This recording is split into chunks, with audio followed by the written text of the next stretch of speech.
আমার প্রিয় ছাত্রছাত্রীরা, আশা করি তোমরা ভালো আছো। তোমাদের বাড়ির বড়রাও নিশ্চয়ই ভালো রয়েছে। তো আজকে আমি কিছু গ্রামাটিক্যাল বিষয় নিয়ে আলোচনা করব। প্রতিটা এক্সামেই কিন্তু কিছু না কিছু গ্রামাটিক্যাল টার্ম থাকে যেগুলো ইজিলি আমরা সলভ করতে পারি না। আমরা অর্থাৎ তোমরা কিছু না কিছু প্রবলেম ফেস করো। তো যাতে সেই প্রবলেমগুলো তোমাদের ফেস করতে না হয়, তোমরা ইজিলি অ্যান্সার করতে পারো, সেই জন্য কিছু আমি টিপস দেব বা সলভ করে দেখাবো, যেটা তোমরা ফলো করলে তোমাদের অ্যান্সার করা সুবিধা হবে। তো সেরকমই একটা বিষয় আজকে আমি আলোচনা করব, ট্রান্সলেশন। ট্রান্সলেট কথাটার মানে হলো অনুবাদ করো, আর ট্রান্সলেশন অনুবাদ। তো দেখো, পরীক্ষায় কিন্তু তোমাদের ইংরেজি থেকে বাংলায় বা বাংলা থেকে ইংরেজিতে অনুবাদ করতে দেওয়া হয়। তো বাংলা থেকে ইংরেজিতে অনুবাদ করতে হলে প্রথমেই কিন্তু তোমাকে কি করতে হবে, সেই বাংলা যে বাক্যটা দেওয়া থাকবে সেই বাক্যটাকে ভালো করে পড়ে নিতে হবে, এবং পড়ার পর তোমাদের সেই বাক্যটা কোন টেন্সে আছে বা টেন্সে রয়েছে সেটা কিন্তু মনে মনে নির্ধারণ করে নিতে হবে। তারপর কি করতে হবে, সাবজেক্ট, ভার্ব, অবজেক্ট এই অনুযায়ী তোমাদের কি করতে হবে, এই অর্ডার অনুসারে সাজিয়ে লিখতে হবে। তো দেখো, একটা কোয়েশ্চেন এরকম যদি দেওয়া হয়, বাঘ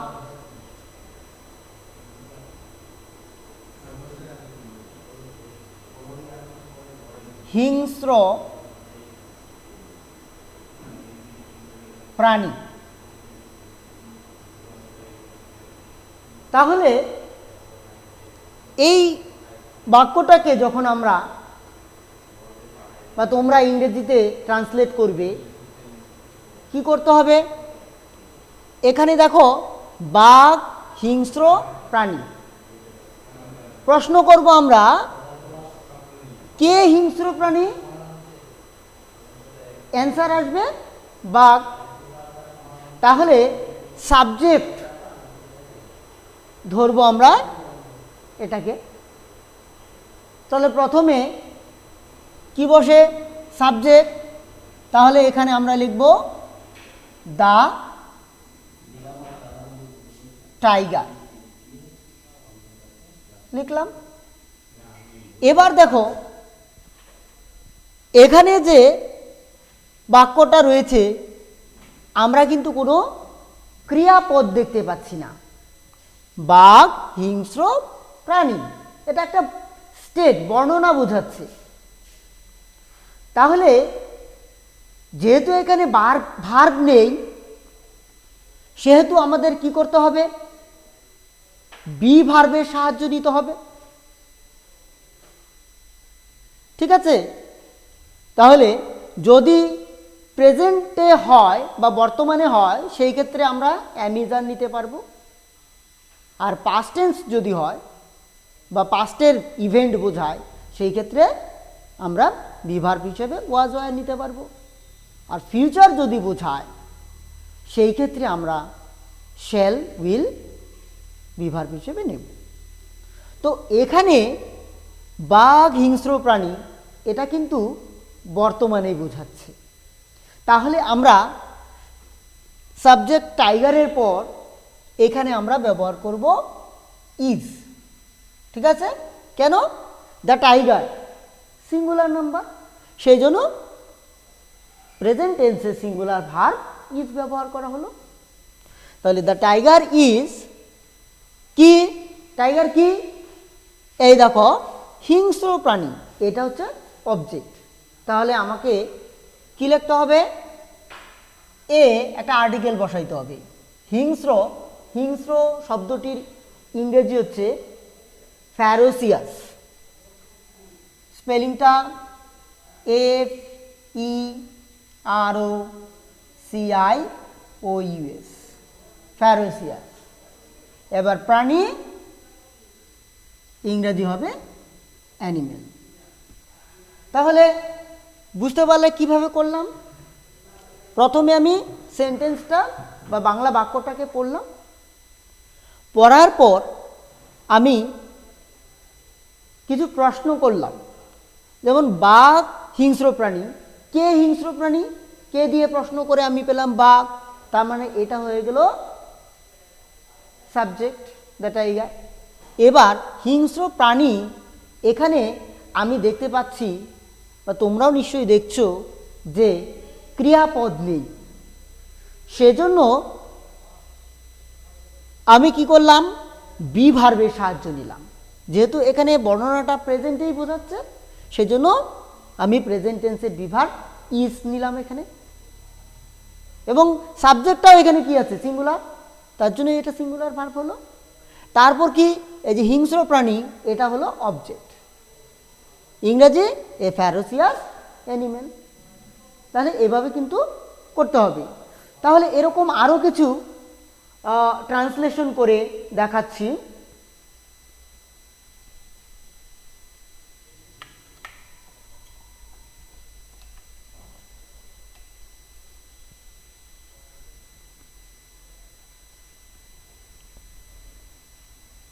সে নিশ্চয় পাগল হবে। তাহলে এই যে বাক্যটি লিখলাম, সে নিশ্চয় পাগল হবে, লাস্টে কি আছে, হবে। যখনই বাক্যের শেষে তুমি দেখবে হবে, হব এরকম থাকলেই সেটা হবে ভবিষ্যৎ কাল, ইংরেজিতে বলা হয় ফিউচার টেন্স। তাহলে এখানে আমরা এটা দেখে বুঝতে পারছি ভবিষ্যৎ কাল, তাই তো। আরও একটা জিনিস লক্ষ্য করো, এখানে কি রয়েছে, নিশ্চয় শব্দটা।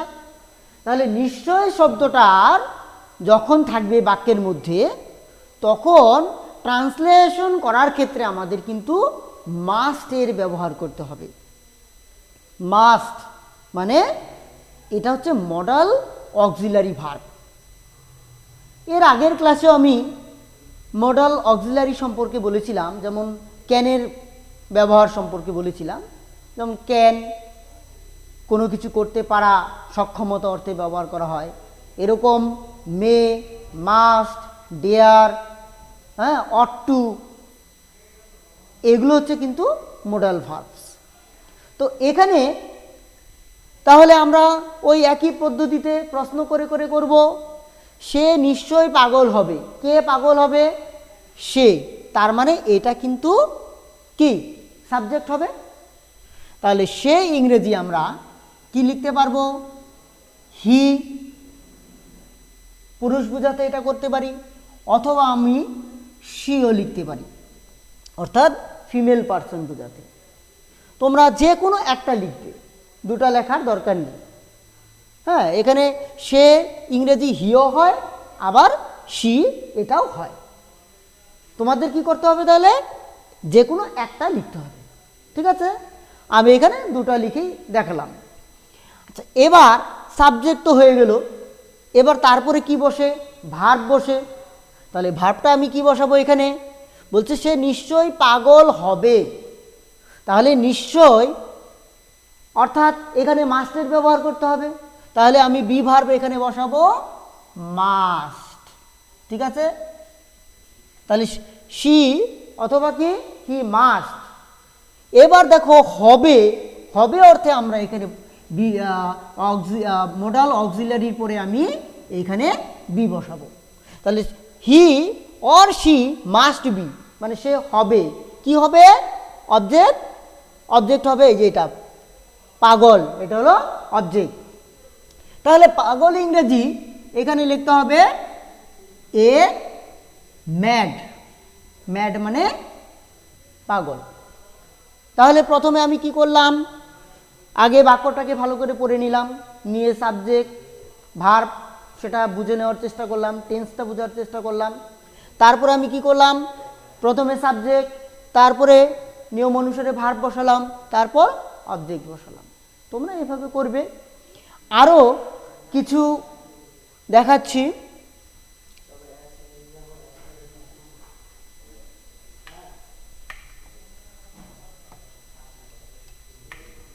এবার দেখো, গতকাল বৃষ্টি হয়েছে। দেখো প্রথমেই কি রয়েছে শব্দটা গতকাল। তাহলে এই শব্দ থেকেই আমি কিন্তু বা তোমরা কিন্তু বুঝতে পারছো যে এটা কি হবে, অতীতকাল। কিন্তু অর্থাৎ এখানে পাস্ট টেন্সের সাহায্যে আমাদের কি করতে হবে, ট্রান্সলেট করতে হবে। তো এইখানে আরো একটা জিনিস লক্ষ্য করার রয়েছে, দেখো বৃষ্টি হয়েছে, এখানে কিন্তু সাবজেক্ট নেই। বৃষ্টি হয়েছে যেন বৃষ্টি নিজে নিজেই হয়েছে এরকম একটা ব্যাপার বোঝা যাচ্ছে, সাবজেক্ট নেই। তাহলে যে বাক্যে সাবজেক্ট থাকবে না সেক্ষেত্রে আমাদের ট্রান্সলেট করার নিয়মটা কি হবে বা আমরা কি করব, এটা কিন্তু একটা চিন্তার বিষয়। অনেকেই কিন্তু তোমরা কি ঘাবড়ে যাবে পরীক্ষা এরকম থাকলে। ঘাবড়ানোর কিছু নেই, কি করতে হবে, এই সব ক্ষেত্রে আমরা ইন্ট্রোডাক্টরি ইট নিয়ে আসতে পারবো। কি বললাম, ইন্ট্রোডাক্টরি ইট। তাহলে প্রথমে আমরা এখানে লিখব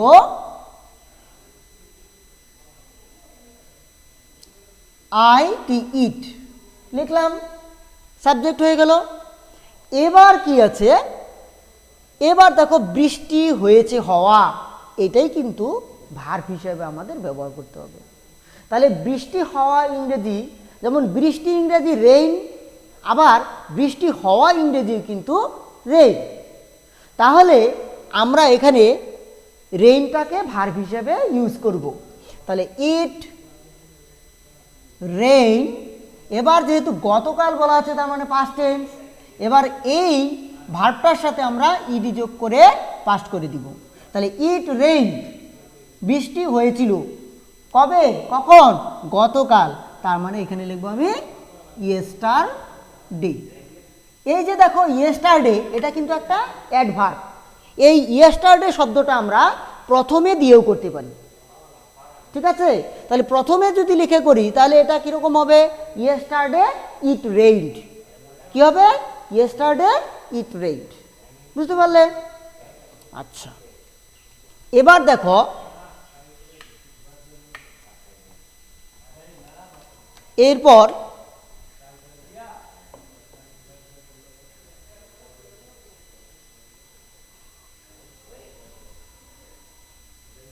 মাঠটি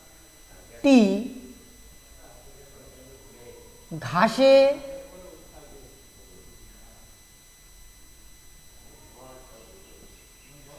ঢাকা ছিল। লক্ষ্য করে দেখো বাক্যের শেষে কি আছে, ছিল। তার মানে এরকম যদি দেখো ছিল, ছিলেন, ছিলাম, এরকম থাকলেই তোমরা বুঝে নিবে সেটা পাস্ট টেন্স। তাহলে আমি কিন্তু টেন্স ধরে ফেললাম, তোমরাও নিশ্চয়ই বুঝে গেলে যে কিভাবে পাস্ট টেন্স হয়। ছিল থাকলে কিন্তু ছিল, ছিলাম, ছিলেন, এরকম যদি দেখো তাহলে সেটা কিন্তু পাস্ট টেন্স হবে। তাহলে এখানে দেখো প্রশ্ন করব ভার্ব কি, এখানে ভার্ব কোনটা আছে দেখো, ক্রিয়াপদ ঢাকা, তাই তো? তাহলে কি ঢাকা ছিল, মাঠটি। তাহলে এই মাঠটি এটা আমরা কি করব, বাক্যের সাবজেক্ট করব। তাহলে প্রথমে লিখব দ্য ফিল্ড। বুঝতে পারলে? এখানে দা কেন বসালাম? মাঠ মানে তো ফিল্ড। এবার টি আছে, দেখো মাঠ শব্দটি শেষে টি আছে। যখনই দেখবে টি, টা, খানা, খানি এরকম থাকবে তখনই কিন্তু আর্টিকেল দা ব্যবহার করতে হবে। বুঝতে পারলে? তাহলে দা ফিল্ড, মাঠটি। এবার কি বলছে? ঘাসে ঢাকা ছিল। তাহলে এইখানে আমাদের প্যাসিভ ভয়েসে করতে হবে। তো ভয়েস চেঞ্জ ব্যাপারটা তোমরা পরবর্তী সময়ে জানতে পারবে। তো আজকে আমি ওই ব্যাপারে খুব বেশি একটা বলবো না, জাস্ট অল্প একটু বলে দিচ্ছি যে ভয়েস মানে হচ্ছে কিন্তু ভার্বের একটা রূপ, যেটার সাহায্যে আমরা বলতে পারি যে ভার্বটি বা ক্রিয়াপদটি সক্রিয় আছে বা না কোনো কিছু দ্বারা করানো হচ্ছে, এরকম বোঝায়। মানে subject is the doer or the receiver of the action, এরকম বোঝায় আর কি। তো এখানে আমরা কি করব? প্যাসিভ ভয়েসের সাহায্য নিব। ভয়েস দুই রকমের হয়, অ্যাক্টিভ ভয়েস, প্যাসিভ ভয়েস। তো এখানে আমরা প্যাসিভ ভয়েসের সাহায্য নিব। তো এখানে দ্য ফিল্ড শব্দটির পরে আমরা এখানে লিখব ওয়াজ। ঠিক আছে? সিঙ্গুলার ভার্ব নিলাম। ওয়াজটা হচ্ছে সিঙ্গুলার ভার্ব, কারণ সাবজেক্টটা সিঙ্গুলার আছে। এবার ঢাকা, ঢাকা ইংরেজি হচ্ছে কভার। তাহলে এবার যেহেতু প্যাসিভ ভয়েস করছি, তাহলে এই বি ভার্বটার পরে আমাকে কি করতে হবে? ভার্বের পাস্ট পার্টিসিপল ফর্ম বা থার্ড ফর্মটাকে বসাতে হবে। তাহলে দেখো কভার এই শব্দ বা এই ক্রিয়াপদটির সাথে আমাকে ইডি যুক্ত করে কি করতে হবে? থার্ড ফর্ম করে দিতে হবে। তাই করে দিলাম। তাহলে কি দাঁড়ালো? The field was covered. তাহলে কিসে বা কিসের দ্বারা ঢাকা ছিল? বলছে ঘাসে। তাহলে এখানে আমাকে লিখতে হবে with grass. With grass, with grass মানে ঘাসের দ্বারা ঢাকা ছিল। তাহলে এরকমভাবে তোমরা কিছু ট্রান্সলেশন বাড়ি থেকে করবে। আমি সেই বাংলা বাক্যগুলো দিয়ে দিচ্ছি। হ্যাঁ, তাহলে তোমরা সেগুলো খাতায় লিখে করবে।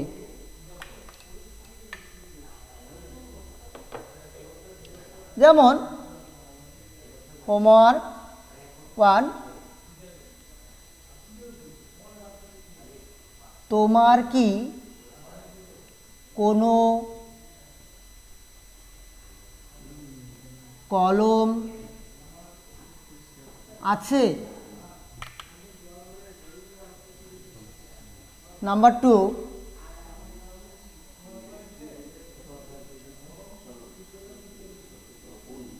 অপরাধীকে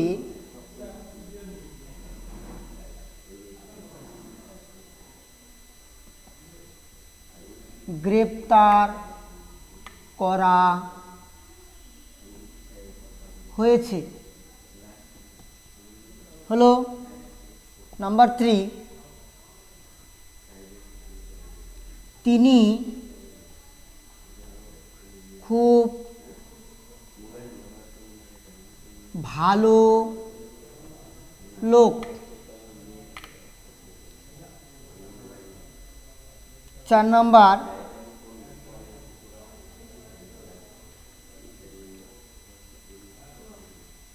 আমরা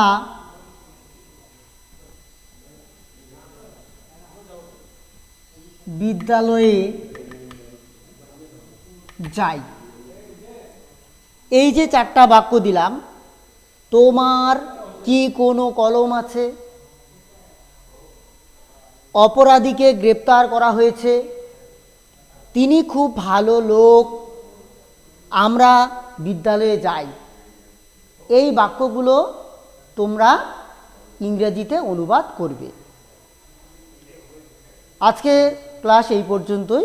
বাড়িতে থাকবে, সুস্থ থাকবে, বড়দের কথা মেনে চলবে।